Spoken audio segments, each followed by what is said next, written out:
Hola, my name is Maureen. Welcome to my page, His Gross Designs.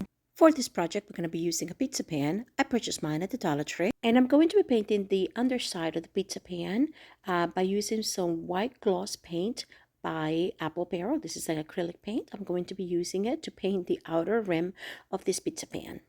And once painted, I'm going to move on to drying it. I'm going to be using also this scrapbook paper that I purchased at Joann's, I believe, that it says Feliz Navidad, which translates to Merry Christmas. Now I'm pressing it down, as you could see. I'm going to be getting an imprint of the rim, and I'm going to continue by cutting around that. And if you notice, I used the paint imprint as a trail for where I needed to cut.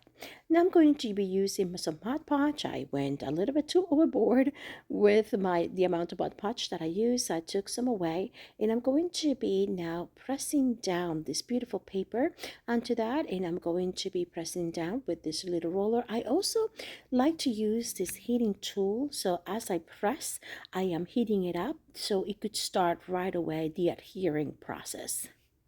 Now I'm going to be putting this tray to the side, and the next step, we're going to be staining or painting this long strand of wood beads.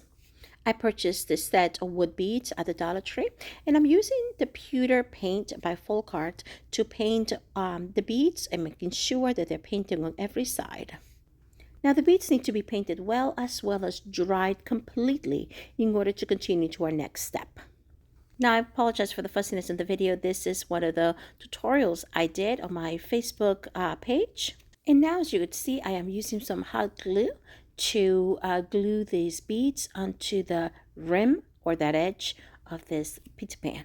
I do recommend you use some stronger glue, such as the E6000 perhaps, just to be sure that these beads are adhered permanently. I think that looks beautiful as it is. Well, we're going to be moving on to making this beautiful winter forest. And for this, I'm going to be using this pine tree cutouts, and these are purchased from the Dollar Tree. They do come in a set, and I just went ahead and I'm only going to be using the pine tree cutouts. And as you could tell, I'm using the same white gloss acrylic paint by Apple Barrel. And I'm also going to be using the gray pewter paint by Folkart to give it some shading or distressing a little bit on the edges of these trees. Now I'm going to be putting these trees to the side just to make sure that they dry up for a little bit.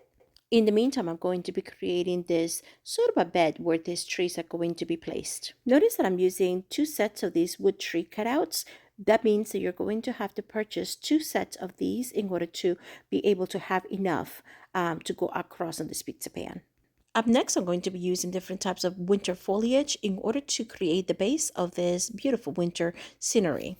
Now, if you're liking this post, I do encourage you to give it a little thumbs up. Now, it takes almost no time at all, but it encourages me so much to continue on my creative journey and also allows me to be more visible in this YouTube world. And you could also find me on Instagram, where you're going to see a whole collection of different projects throughout the many years that I have been creating. And you can find me on Facebook, also on the His Gross Designs official, where you could go ahead and join me live and let's go ahead and create together. And the last steps of this project, as you could see, I added some red berries among the foliage. I also added a bow to the bottom of this pizza pan and some red decorations that I had on hand. The last thing that you're going to need to do is to add a hanger to the back of this pizza pan, and this project is done. Comment and let me know how you like it, and please subscribe so that you may see some more.